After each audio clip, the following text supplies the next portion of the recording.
April రాసిన పత్రిక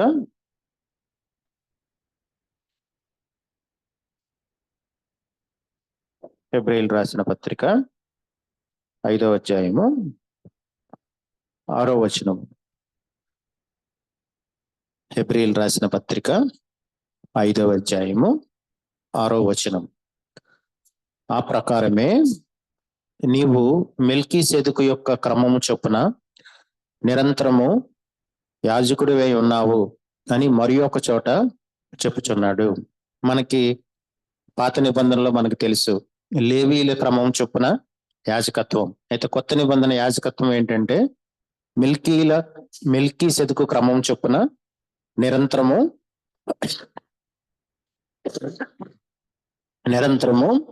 యాజకుడే ఉన్నావని చెప్పి దేవుని వాక్యం చెప్తుంది. అయితే మరి మెల్కీసెదెకు క్రమం చొప్పున యాజకత్వం అంటే ఏంటి, అదేవిధంగా లేవీల క్రమం చొప్పున యాజకత్వం ఏంటి అంటే అన్న దాని గురించి కొన్ని విషయాలు, మనకు అవసరమైన కొన్ని విషయాలు మనము నేర్చుకున్నాం. ఆదికాండము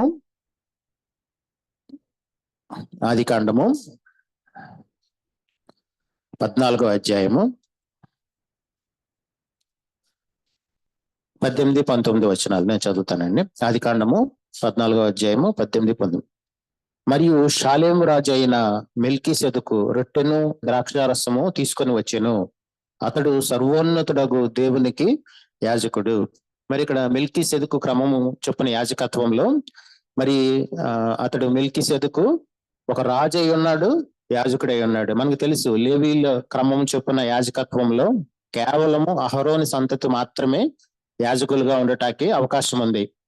సో ఇతరులు ఎవరు కూడా యాజకులుగా ఉండే అవకాశం లేదు. యేసు ప్రభువు కూడా యాజకుడిగా ఉండే అవకాశం లేదు. కానీ మెల్కీసెదెకు క్రమం చొప్పున మరి మనందరము యాజకులమై ఉండొచ్చు. దేవుని వాక్యం ఏం చెప్తుందంటే మనం రాజులైన యాజక సమూహం అని దేవుని వాక్యం చెప్తుంది. సో మనం రాజులము యాజకులము. ఏ విధంగా మనం రాజులము యాజకులం అయ్యామంటే మెల్కీసెదెకు క్రమం చొప్పున యాజకత్వము దేవుడు మనకు ఇచ్చాడు. కనుక మరి మనము మెల్కీసెదెకు క్రమం చొప్పున మనము రాజులము యాజకులమై ఉన్నామనే విషయాన్ని మనము అర్థం చేసుకోవాలి. ఇంకా మనం చూస్తే గనక 20వ వచనంలో నీ శత్రువులు నీ చేతికి అప్పగింపబడిన సర్వోన్నతుడు దేవుడు స్తుతింపబడును గాక అని చెప్పాను. అప్పుడు అతడు అన్నిట్లోనూ అతనికి 10వ వంతు ఇచ్చాను. అయితే ఇక్కడ మరి మనం ధనం విషయంలో కొన్ని విషయాలు మనం నేర్చుకుందాం. లేవీయుల క్రమం చొప్పున యాజకత్వంలో దేవుడు లేవి గోత్రానికి ఎటువంటి స్థలాలు ఇవ్వలేదు, ఎటువంటి స్వాస్థ్యాన్ని ఇవ్వలేదు. కనుక మరి మిగిలిన గోత్రాలన్నీ కూడా 10% వాళ్ళు యాజకులకి ఇవ్వాలి, లేవీయులకి ఇవ్వాలని దేవుడు కట్టడి నియమించాడు. సో అది ఒక ఇన్కమ్ ట్యాక్స్ లాంటిది ఖచ్చితంగా. ఎందుకంటే లేవీయులకు దేవుడు ఎటువంటి స్థలాలు ఇవ్వలేదు.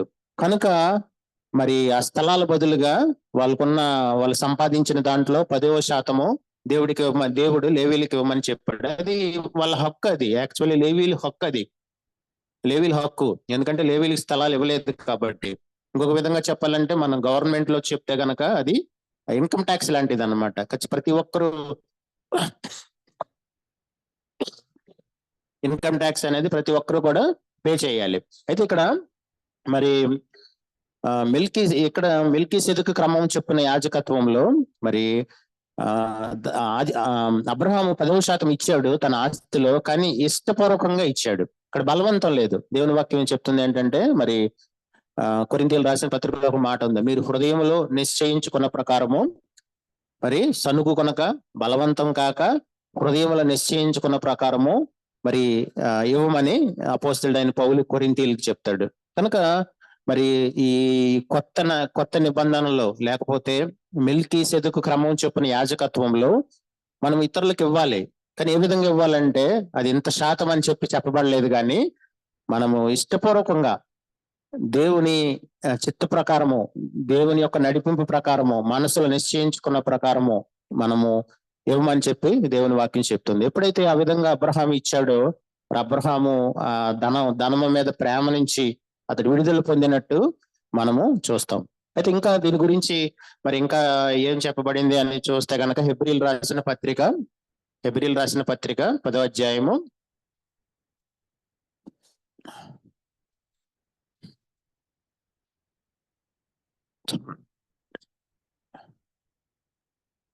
10 హెబ్రీయులు రాసిన పత్రిక 10వ అధ్యాయము 5 నుంచి నేను చదువుతాను, 5 నుంచి 9 దాకా. కాబట్టి ఆయన ఈ లోకమందు ప్రవేశించినప్పుడు ఇలాగూ చెప్తున్నాడు, బలియు అర్పణయు నీవు కోరలేదు గాని నాకు ఒక శరీరమును అమర్చితివి. పూర్ణ హోమములను పాప పరిహారార్థ బలులను నీకు ఇష్టమైనవి కావు. అప్పుడు నేను గ్రంథపు చుట్టలో నన్ను గూర్చి వ్రాయబడిన ప్రకారము, దేవా నీ చిత్తము నెరవేర్చుటకు ఇదిగో నేను వచ్చి ఉంటునని, బలులు అర్పణలు పూర్ణ హోమములు పాప పరిహార్థ బలులు నీవు కోరలేదు అని, అవి నీకు ఇష్టమైనవి కావని పైన చెప్పిన తర్వాత ఆయన నీ చిత్తము నెరవేర్చుటయు ఇదిగో నేను వచ్చి ఉన్నానని చెప్పుచున్నాడు. ఇవన్నీ ధర్మశాస్త్రం చొప్పున అర్పింపబడిచున్నవి. ఆ రెండవ దాన్ని స్థిరపరచుటకు మొదటి దానిని కొట్టివేయుచున్నాడు. మరి ఇక్కడ దేవుని వాక్యంలో మనం చూస్తే గనక యేసు ప్రభువు గురించి మరి ప్రవచనం చెప్పబడింది. ఏంటంటే యేసు ప్రభు యొక్క శరీరాన్ని దేవుడు కోరుకుంటున్నాడు, అంతే తప్ప యేసు ప్రభు యొక్క బలియు అర్పణయు కాదు. అంటే దాని అర్థం ఏంటంటే మనం దేవుడికి ఇచ్చింది కాదు, మనము దేవుడికి ఇచ్చే బలులు పూర్ణ హోమములు అంటే దాని అర్థం ఏంటంటే మరి అంటే మనం ఇచ్చే ధనము దేవుడికి కావాల్సిన అవసరం లేదు, కానీ దేవుడికి కావాల్సింది ఏంటంటే మన శరీరం అంటే దాని అర్థం ఏంటంటే 24 గంటలు 7 దినాలు దేవుడు మాట్లాడమన్నదే మనం మాట్లాడాలి, దేవుడు చూడమన్నదే మనం చూడాలి, దేవుడు ఆలోచించమన్నదే మనం ఆలోచించాలి. ఇది శరీరాన్ని కోరుకోవడం అంటే. యేసు ప్రభు 33.5 సంవత్సరాలు ఆ విధంగా జీవించాడు. ఆయన శరీరము తండ్రికి సమర్పించుకున్నాడు. ఆయన తండ్రికి సమర్పించుకుని ఆ విధంగా ఆయన తండ్రిని ఒక చిత్తాన్ని నెరవేర్చాడు.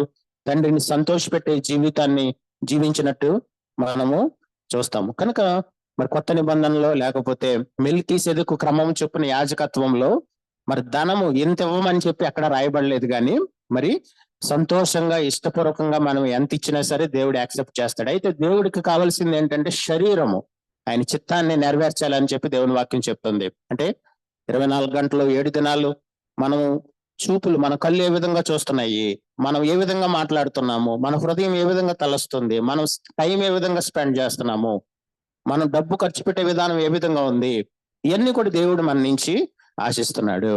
అది మనము మెల్కీసెదెకు క్రమం చొప్పున మనము అర్థం చేసుకోవాలి.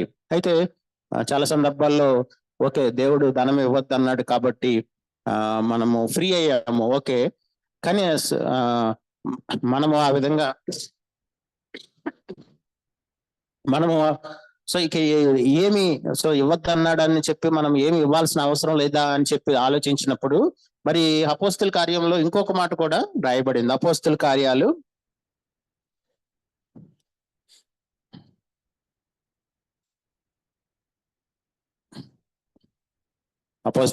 20వ అధ్యాయము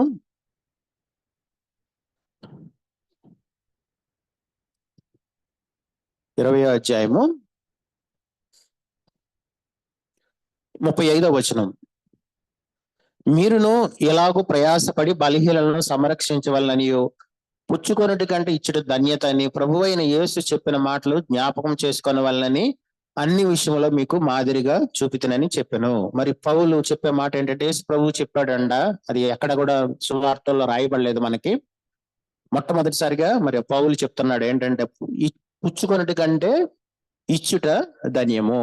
సో ఇవ్వడం అన్నది ధన్యత అని దేవుని వాక్యము చెప్తుంది. దేవుని వాక్యం ఏం చెప్తుంది అంటే ధనాపేక్ష నుంచి పారిపోమని దేవుని వాక్యం చెప్తుంది. ఏ విధంగా మనం పారిపోవచ్చు, ధనాపేక్ష నుంచి ఏ విధంగా మనం పారిపోవచ్చు అంటే ఇవ్వడం ద్వారా మన ధనాపేక్ష నుంచి పారిపోవచ్చు అని దేవుని వాక్యం ద్వారా మనం గ్రహించవచ్చు. ఒకసారి ఒక వ్యక్తి అన్ని సంఘాలు తిరిగాడంట. అన్ని సంఘాలు తిరిగి ఏ సంఘం ఎలా చెప్తుంది అని స్టడీ చేశాడంట. స్టడీ చేసిన తర్వాత అతడు అన్ని సంఘాలు తిరిగిన తర్వాత అతడు ఇచ్చిన కన్క్లూజన్ ఏంటంటే, ఓకే, ఈ సంఘంలో పరిశుద్ధాత్మ బాప్తిసం గురించి చెప్తున్నారు, మంచిది. ఈ సంఘంలో రొట్టె ద్రాక్ష రసం గురించి చెప్తున్నారు. మరొక సంఘంలో బాప్తిసం గురించి చెప్తున్నారు. సో మరొక సంఘంలో ఇంకో దాని గురించి ఏదో చెప్తున్నారు. కానీ అన్ని సంఘాల్లో కూడా ఒక కామన్ ఉందంట. అతడు అబ్జర్వ్ చేసింది ఏంటంటే అన్ని సంఘాలు కూడా ఒక్క విషయంలో మాత్రం సేమ్. ఏంటంటే ఆ విషయం ఏంటంటే ధనాన్ని ప్రేమించే విషయంలో వీళ్ళందరూ పరిశుద్ధాత్మ గురించి చెప్తారు, లేకపోతే రొట్టె గురించి చెప్తారు, లేకపోతే మరే దేని గురించి చెప్తారు, కానీ ధనాన్ని ప్రేమించే విషయంలో మాత్రము వీళ్ళంతా ఒకటే అని చెప్పి ఆ వ్యక్తి కన్క్లూజన్ ఇచ్చాడంట.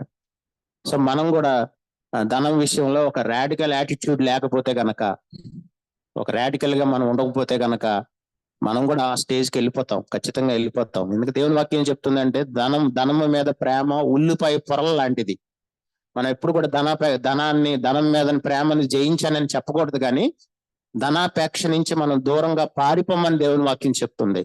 సో మన దేవుడు ఆ ధనాపేక్ష నుంచి మనం దూరంగా పారిపోయే ఒక విషయం ఏంటంటే మనం ఇవ్వడం.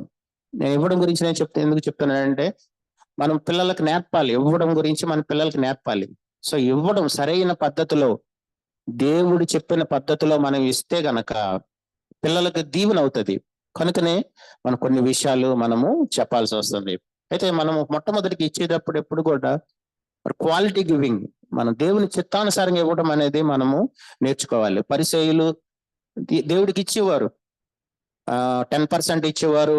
వాళ్ళు ఇచ్చినప్పుడు వాళ్ళు ఇతరులకు ప్రచారం చేసుకునేవారు, మేము ఈ విధంగా ఇచ్చాము, ఆ విధంగా ఇచ్చామని చెప్పుకునేవారు. చెప్పుకోవడం వల్ల ఆ దేవుడికి ఎటువంటి ప్రతిఫలం లేదని దేవుడు చెప్పాడు. అదే విధంగా వాళ్ళ ఎక్కువ ధనాన్ని ప్రేమించే వాళ్ళు పరిసయ్యులే. సో మనం ఇతరులకు ఇచ్చి కూడా, ఇతరులకు సహాయం చేసి కూడా మనలో ధనం మీద ప్రేమ ఉండొచ్చు అనే విషయాన్ని మనం అర్థం చేసుకోవచ్చు. కనుక దేవుని చిత్తానుసారంగా మనం ఇవ్వడం అనేది నేర్చుకోవాలి. మరి సామెతల గ్రంథంలో ఒక మాట రాయబడింది చూడండి. సామెతల గ్రంథం 25వ అధ్యాయము.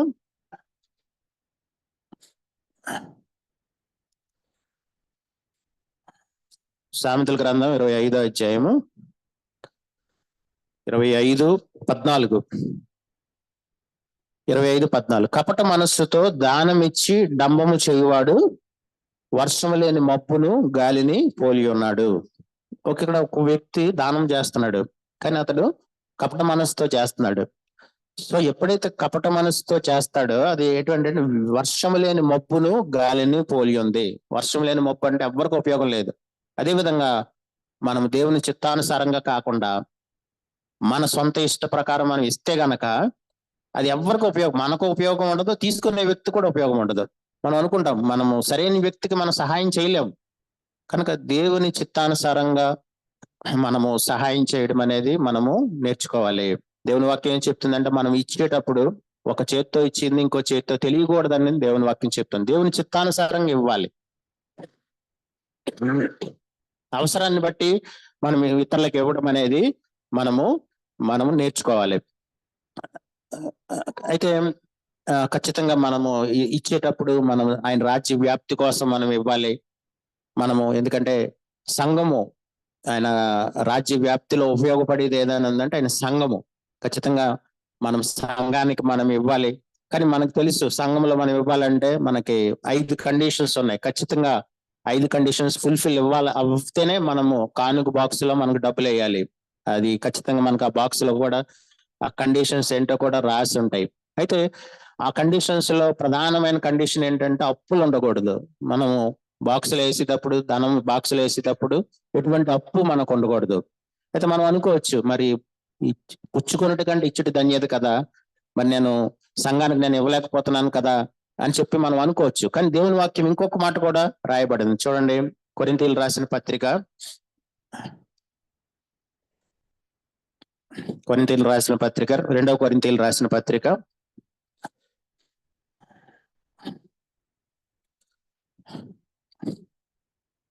8వ అధ్యాయము 12వ వచనం. మొదట ఒకడు సిద్ధమైన మనసు కలిగి ఉంటే శక్తికి మించి కాదు, కలిమి కొలిది ఇచ్చినది ప్రీతికరమగును. ఇక్కడ ఒక పదము సిద్ధ మనస్సు అనే పదము. సిద్ధమైన మనస్సు అంటే ఇచ్చే మనసు. సో మనం ఇవ్వాలని చెప్పి మనం కోరుకుంటున్నాం, కానీ ఆ కండిషన్స్ మనం ఫుల్ఫిల్ అవ్వట్లేదు. కానీ మనం ఆ కండిషన్స్ ఫుల్ఫిల్ అవడానికి ప్రయత్నించాలి మనం. అంతే తప్ప ఎలాగో నాకు ఫుల్ఫిల్ అవ్వట్లేదు ఆ కండిషన్స్ అని, ఎలాగో అప్పులు ఉన్నాయి కదా నేను ఇవ్వాల్సిన అవసరం లేదు, నేను మళ్ళీ కొత్త అప్పులు చేస్తానని కాదు. మన అప్పులు తీర్చడానికి మనం ప్రయత్నించాలి. ఎందుకు అప్పులు తీర్చడానికి ప్రయత్నించాలంటే నేను కానుక బాక్స్ లో డబ్బులు వేయాలి. కానుక బాక్స్ లో డబ్బులు వేయాలంటే అప్పులు ఉండకూడదు. సో నా అప్పులు తీర్చడానికి నేను ప్రయత్నిస్తాను అని అటువంటి ఆశను నువ్వు కలిగి ఉంటే గనక ఇచ్చినట్టే దేవుడు చూస్తాడు. సో మనము దేవుని వాక్యం చెప్పి పుచ్చుకున్నట్టుగా అంటే ఇచ్చుట ధన్యత. సో మనం ఏ విధంగా ఇవ్వచ్చు? దేవుని రాజ్య వ్యాప్తి కోసం మన బాక్సులో ధనం వేయొచ్చు. ఇచ్చే మనసన్నా ఉండాలి మనకి. ఇచ్చే మనసు అంటే ఖచ్చితంగా 5 కండిషన్స్ ఫుల్ఫిల్ అవ్వాలి. పర్సనల్ లోన్ ఉన్న వాళ్ళు దాంట్లో ఎట్టి పరిస్థితులను బాక్సులో వేయకూడదు. కుటుంబ అవసరాలు తీర్చలేని వాళ్ళు ఆ బాక్సులు వేయకూడదు. రహస్యంగా వేయాలి, ఇష్టపూర్వకంగా వేయాలి, రహస్యంగా వేయాలి. ఈ కండిషన్స్ అన్ని కూడా ఫుల్ఫిల్ అవ్వాలి. సో దాంట్లో ప్రధానమైన కండిషన్ ఏంటంటే అప్పులు ఉండకూడదు. ₹1 పర్సనల్ లోన్ ఉంటే గనక, పర్సనల్ గా అప్పు ఉంటే గనక ఎట్టి పరిస్థితుల్లో కొన్ని బాక్సులు వేయకూడదు. సో నువ్వు బాక్సులు వేయకపోతే నువ్వు రాజ్య వ్యాప్తి కోసం నువ్వు ఏం చేయట్లేదు. కానీ కనీసం నువ్వు ప్రయత్నించాలి. నేను చెప్పేది ఏంటంటే ప్రయత్నించాలి. నువ్వు వేయాలి, లేకపోతే నువ్వు ప్రయత్నించాలి. ఏ విధంగా ప్రయత్నించాలంటే అప్పులు తీర్చడానికి నువ్వు ప్రయత్నించాలి. ఏ విధంగా అప్పులు తీర్చాలంటే నువ్వు లైఫ్ సింపుల్ గా జీవించు. నీకు అప్పులు ఉన్నాయి, నువ్వు అప్పులు తీర్చాలి, ఎట్టి పరిస్థితులను తీర్చాలి. నీకు ఆశ ఉండాలి, అప్పులు తీర్చాలన్న ఆశ ఉండాలి. ఎందుకంటే నేను దేవుని రాజ్య వ్యాప్తి కోసం ఇవ్వాలి, పుచ్చుకొనుట కంటే ఇచ్చుట ధన్యత అని దేవుని వాక్యం చెప్తుంది. కాబట్టి మరి ఆ ధన్యత నాకు కావాలి అని చెప్పి మనం కోరుకున్నప్పుడు మనము దానికోసం మనం ప్రయత్నించాలి. సిద్ధ మనసు, మనకు దాన్నే సిద్ధ మనసు అంటాం. కనుక మనం ఇవ్వాలి, లేకపోతే సిద్ధ మనసు అన్న మనం కలిగి ఉండాలి. ఇంటే గనక దేవుని వాక్యం చెప్తుందంటే ఇచ్చినట్టే దేవుడు చూస్తాడు. ఏగిపోయినా నువ్వు ₹5 ఏం ఏగిపోయినప్పటికీ కూడా దేవుడు ఇచ్చినట్టే చూస్తాడు. నువ్వు ఆ పుచ్చుకొనుట కంటే ఇచ్చుట ధన్యతలో నువ్వు ఉంటావు. కనుక నేను ఎందుకు ఈ విషయాలు చెప్తున్నానంటే మనం పిల్లలకు మనం ఇవ్వటం అనేది మనం నేర్పాలి. Quality giving. దేవుడు పాత నిబంధనలో ఎంత ఇచ్చావని చూశాడు, కొత్త నిబంధనలో ఎలా ఇస్తున్నావని చూస్తున్నాడు. ఏ మనసుతో ఇస్తున్నావని చూస్తున్నాడు. నీకు ఇవ్వాలన్న కోరిక ఉందా అని చూస్తున్నాడు. ఆ క్వాలిటీ గివింగ్ అనేది మనము నేర్చుకోవాలి. అదేవిధంగా ధనము గురించి చివరిగా నేను అంటే ధనాపేక్ష నుంచి పారిపోవడం గురించి నేను చెప్పాను. మొట్టమొదటికి ఇవ్వడం ద్వారా మనము ధనాపేక్ష నుంచి మనం జయించవచ్చు అంటాం కన్నా ధనాపేక్ష నుంచి మనం పారిపోవచ్చు. అయితే ఇంకొకటి, ధనం విషయంలో ధనాన్ని పోగొట్టుకున్నప్పుడు మన యాటిట్యూడ్ ఏ విధంగా ఉందో యేసు ప్రభు జీవితం ద్వారా మనం చూస్తే గనక, యేసు ప్రభు 12 మంది శిష్యుల్లో కూడా ఒక శిష్యుడు ఉన్నాడు, ఇస్కరియోతి యోధ. మరి దయచేసి వాక్యం చెప్పేటప్పుడు పిల్లలు అల్లరి చేయకుండా చూసుకోండి. ఇస్కరియోతి యోధ మరి ధనాన్ని దొంగిలించేవాడు. ధనాన్ని దొంగిలించినప్పుడు యేసు ప్రభు యాటిట్యూడ్ ఏ విధంగా ఉంది అన్నది మనం అర్థం చేసుకోవాలి. దాని నుంచి మనం కొన్ని విషయాలు మనం నేర్చుకోవచ్చు. ఇస్కరియోతి యోధ ధనము దొంగిలించినప్పటికీ కూడా యేసు ప్రభు ఏమాత్రం కలవరపడలేదు. ఆ డబ్బులు దొంగతనం గురించి ఇతరులకు చెప్పలేదు. ఎందుకంటే యేసు ప్రభు ధనానికి విలువ ఇవ్వలేదు. ఒక న్యూస్ పేపర్లు ఉన్నాయి, చిత్తు కాగితాలు పోయినాయి. మరి యేసు ప్రభు పట్టించుకుంటాడా? పట్టించుకోడు. అదేవిధంగా యేసు ప్రభు ధనానికి ఎప్పుడు కూడా ఇంపార్టెన్స్ ఇవ్వలేదు. అదేవిధంగా కొన్ని సందర్భాల్లో సంఘాల్లో నేను గొడవలకు ప్రధానమైన కారణం ఏదైనా ఉందంటే ధనమే.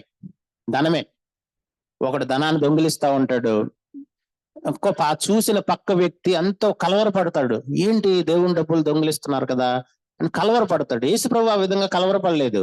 యేసుప్రభు పట్టించుకోలేదు, వదిలేసి తండ్రికి అప్పచెప్పాడు. సో రెస్పాన్సిబుల్ బ్రదర్స్ ఉంటే ఖచ్చితంగా దాని గురించి పట్టించుకోవాలి. సంబంధం లేని వ్యక్తులు మాత్రం పట్టించుకోకూడదు.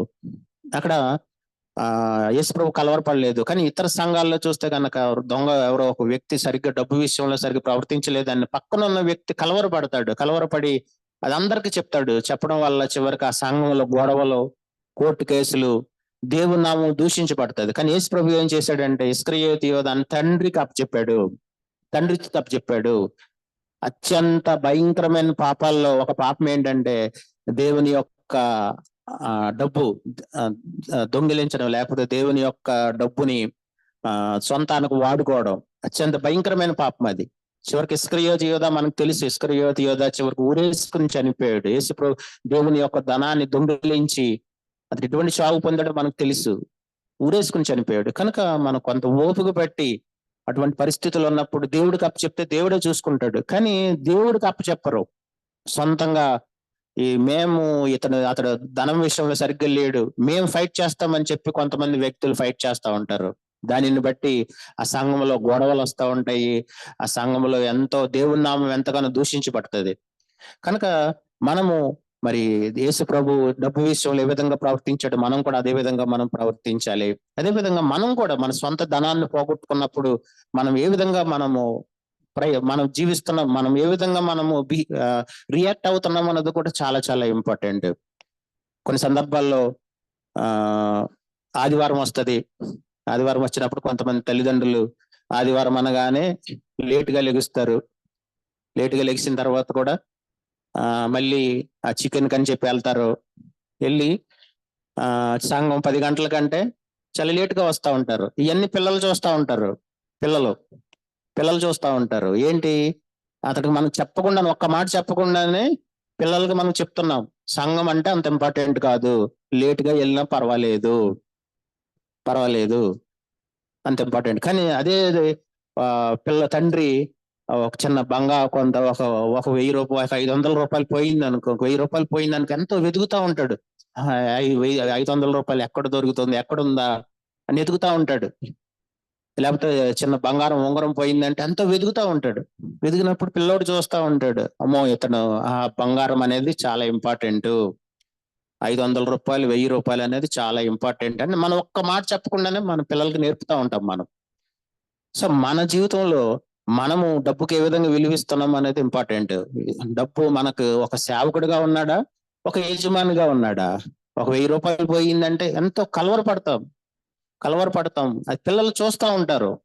ఒక 10,000 పోయిందంటే కలవరపడతా ఉంటారు. దేవుడు మన జీవితంలో అనుమతిస్తాడు, డబ్బులు పోవడానికి అనుమతిస్తాడు. ఎందుకంటే మనం డబ్బును ప్రేమిస్తున్నామా లేదో తెలియటానికి. యేసు ప్రభు జీవితంలో కూడా ఇస్కరియోతు యోధా డబ్బులు దొంగిలిస్తున్నప్పుడు యేసు ప్రభు చాలా ఏమాత్రం పట్టించుకోలేదు, తండ్రికి అప్పచెప్పాడు అంతే. సో ధనం అనేది అంత ఇంపార్టెంట్ కాదు యేసు ప్రభుకి. ధనాన్ని ఒక దాసుడిగా మాత్రమే ఆయన వాడుకున్నాడు, అంతే తప్ప ఒక యజమాని స్థానం ఇవ్వలేదు.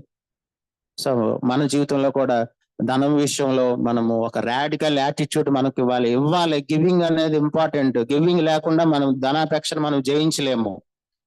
ఇతరులకు ఇవ్వకుండా, సంఘానికి ఇవ్వకుండా మనం ధనాపేక్షను మనం జయించలేము. సో మనం ఇవ్వాలన్న కోరిక మన జీవితంలో ఉండాలి. కానీ 5 కండిషన్స్ ఉన్నాయి ఫుల్ఫిల్ అవ్వాలంటే. 5 కండిషన్స్ ప్రయత్నిస్తే ఇచ్చినట్టే దేవుడు చూస్తాడు. నేను మొట్టమొదటి 2015లో నేను ధనం ఇవ్వాలని చెప్పి నేను కోరుకున్నప్పుడు నేను ఈ వెబ్సైట్ ఓపెన్ చేసినప్పుడు మొట్టమొదటిసారిగా నేను 5 కండిషన్స్ నేను చూసినప్పుడు నాకే లేదు క్వాలిఫికేషన్ అది ఇవ్వడానికి. సో నేను కొంతకాలం నేను ఆ అప్పులు తీర్చేసిన తర్వాత నేను ఇవ్వడం మొదలు పెట్టాను. నేను ఎప్పుడు కూడా తర్వాత అప్పులు చేయలేదు నేను. Okay, housing loan, car loan తీసుకోవచ్చు, తప్పు కాదు. పర్సనల్ లోన్ మాత్రం ఎట్టి పరిస్థితుల్లోనూ మనం తీసుకోకూడదు. దేవుని చిత్తం కాదు అది. దేవుని వాక్యం ఏం చెప్తుందంటే అప్పు చేయవారు అప్పు ఇచ్చేవానికి దాసుడు అని దేవుని వాక్యం చెప్తుంది. కనుక మనం అప్పులు చేయకూడదు. ఒకవేళ గతంలో మనం అప్పులు చేస్తే కనుక తీర్చడానికి మనం ప్రయత్నించాలి. నేను చెప్తున్నది, ప్రయత్నిస్తే దేవుడు తీర్చినట్టే చూస్తాడు, దేవుడు ఇచ్చినట్టే చూస్తాడు. ఇదేం కష్టమైనదేం కాదు. కానీ మన జీవితంలో ఎప్పుడైతే మనం ధనాన్ని ప్రేమిస్తూ ఉంటామో, ఎలాగో ఇవ్వాల్సిన అవసరం లేదు కదా అని చెప్పి మనం కొత్త అప్పులు చేస్తున్నామేమో. ఒక్కసారి దేవుడు మన హృదయాన్ని చూసే దేవుడు కనుక మనం దేవుణ్ణి మనం మోసం చేయలేము. మనం అదే విధంగా ధనము పోగొట్టుకున్నప్పుడు యేసు ప్రభు యాటిట్యూడ్ ఏ విధంగా ఉందో మనం అర్థం చేసుకుందాం. యేసు ప్రభు ఏ విధంగా పట్టించుకోలేదు, పోని ఆయన ఒక చిత్తు కాగుతుందో సమానం ఆయనకి అది. కనుక మనం కూడా ధనం కొన్ని సందర్భాల్లో మనం పోవడానికి మన జీవితంలో అనుమతించినప్పుడు మన ప్రవర్తన ఏ విధంగా ఉందో మనం పరీక్షించుకుందాం. మనం పరీక్షించుకోకపోయినా మన పిల్లలు చూస్తూ ఉంటారు. కొంతమంది పిల్లలు పెద్ద అయిన తర్వాత వాళ్ళు డబ్బుకి విపరీతమైన ఇంపార్టెన్స్ ఇస్తారు. వాళ్ళు ఎక్కడ నేర్చుకున్నారా అంటే తల్లిదండ్రుల దగ్గర నేర్చుకుంటారు. అది అంతా తల్లిదండ్రులు డబ్బు కోసం కక్కుర్తి పడడం, డబ్బు కోసం ఓకే పొదుపు చేయడం తప్పు కాదు, మనం అందరం పొదుపు చేయాలి. ఎప్పుడు దుబారా ఖర్చులు మనం చేయకూడదు. మన బిడ్డల అవసరాల కోసం మనం ఖచ్చితంగా ఖర్చు పెట్టాలి. కానీ పిసినారితనం వేరు. పిసినారితనము దేవుని వాక్యం అంగీకరించదు. అదే విధంగా మనం ఎప్పుడు కూడా ఇచ్చే వ్యక్తులుగా మనం ఉండాలి. ఇవ్వడం అనేది మన బిడ్డలకు మనం నేర్పాలి. మనము ధనం అనేది ఒక దాసుడు అని మన బిడ్డలకు మనం చెప్పాలి. మన యజమాని స్థానం మనం ఇవ్వకూడదు. పరలోకంలో మనం నడిచే వీధులు బంగారంతో చేయబడతాయి కనుక పరలోకంలో మన కాళ్ళ కింద బంగారం ఉంటది, మన కాళ్ళ కింద డబ్బు ఉంటది. భూలోకంలో కూడా మనం ఆ విధంగా కాళ్ళ కింద డబ్బు ఉండాలి, కాళ్ళ కింద మన బంగారం ఉండాలి. అంతే తప్ప మన నెత్తి మీద ఎక్కించుకోకూడదు దాన్ని. చాలా సందర్భాల్లో అనుకుంటారు మాకు డబ్బు లేదు, మేము చెయ్యలేమని చెప్పి అనుకుంటాం. సో ఎక్కువ డబ్బు ఉన్న వాళ్ళకి ఇంకా ఎక్కువ ఆ డబ్బు మీద ఆశ ఉంటది. డబ్బు ఉన్న వాళ్ళకి ఆ డబ్బు మీద ఆశ లేదని మేము ఎప్పుడు అనుకోవద్దు. ఎంత డబ్బు ఎక్కువ ఉంటే అంత ఎక్కువ ఆశ పెరుగుతూనే ఉంటది డబ్బు మీద. కనుక డబ్బు మీద ధనాపేక్షకి ధనవంతులు భేదవాళ్ళని తేడా ఏమి లేదు, అందరూ సమానమే. కనుక మనం డబ్బు మనకు కలిగిన వాటితో సంతృప్తి పడటం అనేది మనము నేర్చుకోవాలి. మొట్టమొదటి నేను చెప్పింది మెల్కీసెదెకు క్రమం చెప్పిన యాజకత్వం. మెల్కీసెదెకు క్రమం చెప్పిన యాజకత్వంలో మనము రాజులైన యాజక సమూహం.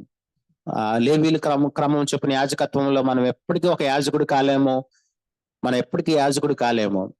సో ఈ లేవీల మెల్కీసెదెకు క్రమం చెప్పిన యాజకత్వంలో మనము డబ్బులు ఇష్టపూర్వకంగా ఇవ్వాలి. క్వాలిటీ ఎంత ఇస్తున్నావు అన్నది ముఖ్యం కాదు, ఎటువంటి మనసుతో నువ్వు ఇస్తున్నావు అన్నది ఇంపార్టెంట్. అదే విధంగా మనం ఇవ్వడం అనేది మనం నేర్చుకోవాలి. కపట మనస్సుతో డంబంగా మనం ఇవ్వకూడదు. మనము ఇచ్చినప్పుడు మాత్రమే దేవుని వాక్యం ఏం చెప్తుంది అంటే పుచ్చుకున్నట్టు కంటే ఇచ్చడు ధన్యత అని దేవుని వాక్యం చెప్తుంది. ఒకవేళ అప్పులు ఉండటం వల్ల ఇవ్వలేకపోతే కనుక ఇచ్చే మనసు ఉండాలి. మనకి ఇచ్చే మనసు ఉంటే దేవుడు ఇచ్చినట్టే మనం చూస్తాడు, ఇచ్చినట్టే చూస్తాడు. ఒకసారి జాక్ బ్రదర్ దగ్గరికి ఒక వ్యక్తి అడిగాడంట, లెటర్ రాశాడంట, నాకు 30,000 లేకపోతే 40,000 ఎంత అప్పు ఉంది, నేను ఇవ్వలేను, ఇచ్చే పరిస్థితి లేను నేను, మరి నేను నరకానికి వెళ్ళాల్సిందే అని అంటే నువ్వెంత ఇవ్వగలవు? 10 రూపాయలని మాత్రమే నేను ఇవ్వగలను అన్నాడు. సో అదే అంతే ఇవ్వు. 10 రూపాయలతో అతను 300 సంవత్సరాలు 400 సంవత్సరాలు పడుతుంది. నువ్వు 10 రూపాయలు ఇస్తున్నావు, దేవుడు నీకు సిద్ధ మనస్సు ఉంది, ఇచ్చే మనసు ఉంది కనుక ఇచ్చినట్టు దేవుడు చూస్తాడు అని దేవుడు చెప్పాడు. సో అటువంటి మనస్సును మనం కలిగి ఉండాలి. అదే విధంగా ధనాన్ని మనము యేసు ప్రభు ఏ విధంగా చూస్తాడో మనం కూడా అదే విధంగా చూడాలి. మన ధనాన్ని మన కాళ్ళ కింద పెట్టుకోవాలి, తల మీద కాదు. అధిక ప్రాధాన్యత మనం ఇవ్వకూడదు. డబ్బు పోయినప్పుడు మనం చాలా కలవరపడకూడదు, అది మనం నేర్చుకోవాలి. దేవుడి వాక్యం దీవించిన గాక. మరి చెప్పబడిన వాక్యం స్పందిస్తూ ఎవరన్నా ప్రార్థన చేయండి.